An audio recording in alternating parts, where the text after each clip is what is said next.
سلام. در 10 دقیقه بعدی درباره اینکه تاجیکستان یک زن روزنامه‌نگاری افغان را با اهل عائله‌اش به دست طالبان سپرده است، انجام دعوت جوانان به ارتش تاجیکستان که اکنون در شکل دعوت به کمیسریت برای موسم بهاری ادامه خواهد یافت و خودداری مقامات از تعقیب اشتراکچیان اعتراض اخیر خاروق خبر می‌دهیم. مقامات تاجیک یک زن روزنامه‌نگاری افغانستانی را با 13 عضو خانواده‌اش به دست طالبان سپرده است. این زن در تماس با رادیو آزادی نقل کرد که اول ماه نوامبر از طریق ایشکاشین وارد خاک تاجیکستان شده بودند. مقامات مرزبانی این حادثه را تصدیق و یا رد نکردند، ولی به گفته این زن که با دلیل امنیتی نامش برده نمی شود، پس از یک هفته زیست در تاجیکستان آنها را به دست طالبان دادند. پیشتر مقامات گفته بودند که در شرایط ناخوب اقتصادی توانایی پذیرایی پناهجویان بیشتر از افغانستان را ندارند. این زن روزنامه‌نگار به رادیو آزادی نقل کرد که با وارد شدن به خاک تاجیکستان همچون پناهجو خود را به اداره پلیس محلی تسلیم کرد. مرزبانان و پلیس به آنها گفتند که سرنوشت آنها در دوشنبه حل می شود. به گفته این زن، او با 7 طفل خرد خانواده و تقایش که کارمند حکومت سابق بود وارد تاجیکستان شده بودند. پس از یک هفته آنها را مجبوراً به مرز بردند و به دست مرزبانان طالب سپردند. این زن گفت زمان آنها را به طالبان می سپردند مرزبانان عادی تاجیک اشک می ریختند، ولی گفتند که اگر این کار را انجام ندهند خودشان زندان می شوند. او گفت با ورود به افغانستان تقایش را طالبان بازداشت کردند و 2 هفته شد از سرنوشتش خبری نیست. از این پیش نمایندگی کمیسریت عالی سازمان ملل متحد در امور پناهندگان از تاجیکستان خواست که مرزهای خود را بر روی افغانهای پناهجو بگشاید. طالبان نیمه ماه اوگوست حکومت افغانستان را تصرف کردند.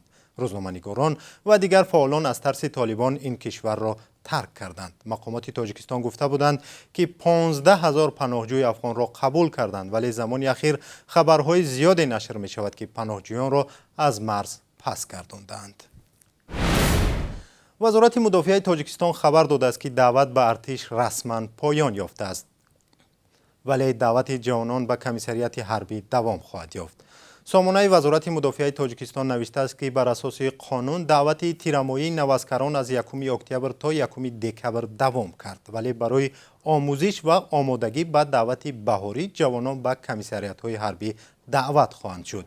وزارت مدافعه رسما گفته است برای آموزش شهروندان سینی دعوت تا آغاز دعوت شهروندان به خدمت حربی به کمیسریت حربی محلی استقامت دعوت می شوند.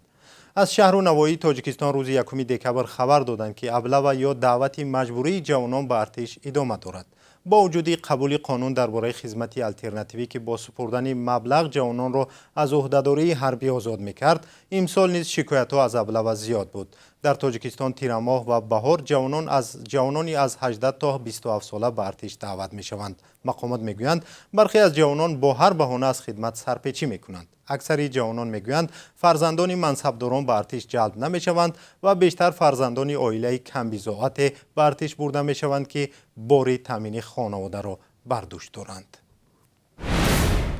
حکومت ولایت مختار کوهستان بدخشان و ریاست وزارت کارهای داخلی این استان اعلام کردند افرادی که در تظاهرات 4 روزه در خاروق شرکت کردند و جنایت دیگری صادر نکردند به جوابگری کشیده نمی‌شوند. این اعلان شب 1 دکبر از طریق تلویزیون محلی پخش شد. از 25 تا 28 نوامبر در شهر خاروق ساکنان با اعتراض به کشته شدن یک ساکن رشتقلعه اعتراض کرده بودند. گلبدین زیابکov ساکن دهه تودم رشتقلعه که به گروگانگیری و برانگیختن محلگرایی متهم میشد روز 25 نوامبر در نتیجه عملیات کشته شد.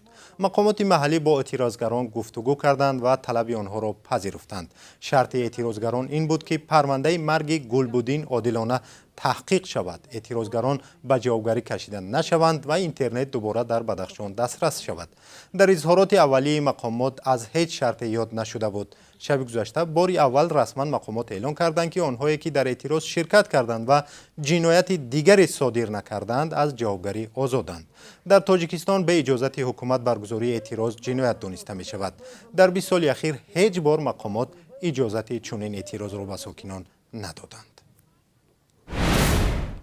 دهها تاجری که در کنار راه و کوچه های مرکزی ناحیه دنغره تجارت داشتند میگویند آنها را مجبوراً به بازار کیانوش بردند. پیشتر مقامات دنغره تاجران میوه و گوشت را از بازار مرکزی به این بازار برده بودند و به دیگر تاجرانی که در راه و کوچه ها سودا میکردند مهلت دادند که به این بازار بکوچند. آنها گفته بودند که با رفتن به بازار کیانوش مشتریان خود را از دست می‌دهند. این بازار از مرکز ناحیه 3 کیلومتر دور است. مقامات ناحیه گفته بودند که به خاطر بهتر کردن شرایط تاجران و خریداران آنها را به این بازار می‌فرستند. حالا تاجران میگویند خریدارانشان به مراتب کم شده است و از کساد شدن تجارتشان نگرانند. خریداران نیز از دور بودن بازار شکایت کردند. بعضی از صاحبکاران و منصبداران ناحیه دنغره بازار کیانوش را به خانواده نوریدین رحمان برادر امامعلی رحمان پرزیدنت تاجیکستان مربوط می‌دانند. فرمان کوچاندن صاحبکاران به بازار کیانوش را اسلامیدین رحمان رئیس 38 ساله ناحیه دنغره و پسر نوریدین رحمان صادر کرده است. ناحیه دنغره در مکان جایگیر شده است که مسافران از ولایت مختار بدخشان و ناحیه‌های منطقه کلاب از حدود آن گذشته به باختر مرکز ولایت ختلان و شهر دوشنبه پایتخت کشور می‌رسند. مقامات ناحیه دنغره میگویند روزی از 4 تا 5 هزار نفر از حدود این ناحیه می‌گذرد و مشتریان اصلی فروشنده‌ها آنها هستند.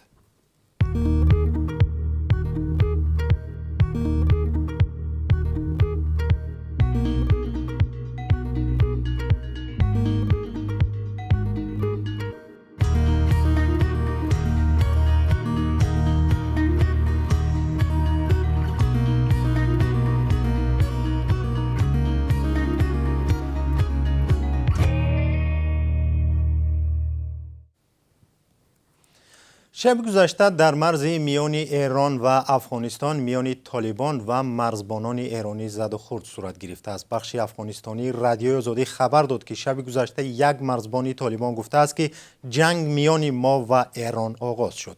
آنها ادعا کردند که 3 پاسگاه مرزی ایران را تصرف کردند. این زد و خورد حدود 2 ساعت دوام کرده است. مقامات حکومتی طالبان و مقامات ایران دیرتر اعلام کردند که این زد و خورد بر اساس یک نافهمی در خط مرز صورت گرفته است. هنوز شرح ندادند که این نافهمی بر سر چی بوده است. طالبان که بیش از 3 ماه افغانستان را زیر نظارت دارند هنوز از جانب هیچ کشور جهان به رسمیت شناخته نشده‌اند.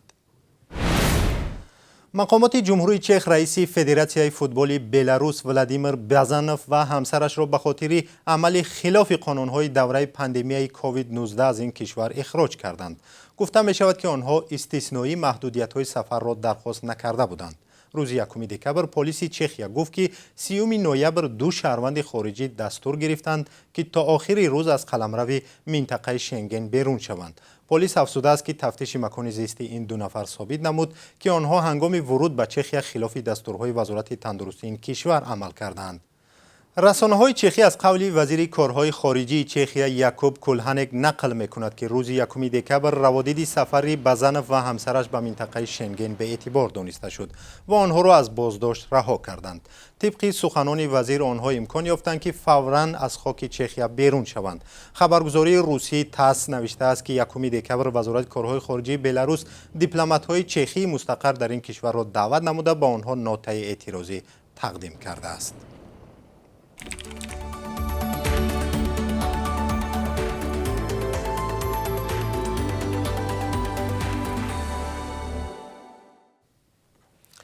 وزارت کارهای داخلی تاجیکستان خبر داد که یک ساکن ناحیه باباجان غفوروف را با گمان کشتن پدرش بازداشت کردند. نظری ادوکات و پیوندان این جوان معلوم نیست، ولی به گفته وزارت ساکن 19 ساله ناحیه باباجان غفوروف 29 نوامبر پدری 47 سالش را کشته است. به گفته منبع این جوان با پدرش مناقشه نموده با کارد 7 مرتبه به بدن پدرش ضربه زده است. این مرد در جای حادثه به هلاکت رسیده است. نسبت به این جوان با اتهام آدمکشی پرونده باز شده است. بانک ملی تاجیکستان اعلام کرد که امروز قرب $1 برابر به 11 سامانی و 29 درم، 1 یورو به 12 سامانی و 78 درم مقرر شده است. روبل روسی امروز 1 زینه بالا رفته است و 1000 روبل به 152 سامانی و 60 درم برابر شده است. بینندگان عزیز، 10 دقیقه که در اختیار داشتیم به پایان میرسد. خبرهای دیگر را در برنامه اخباری آزادی پیشکشی شما خواهیم کرد. برایتان روزی با برات میخواهم.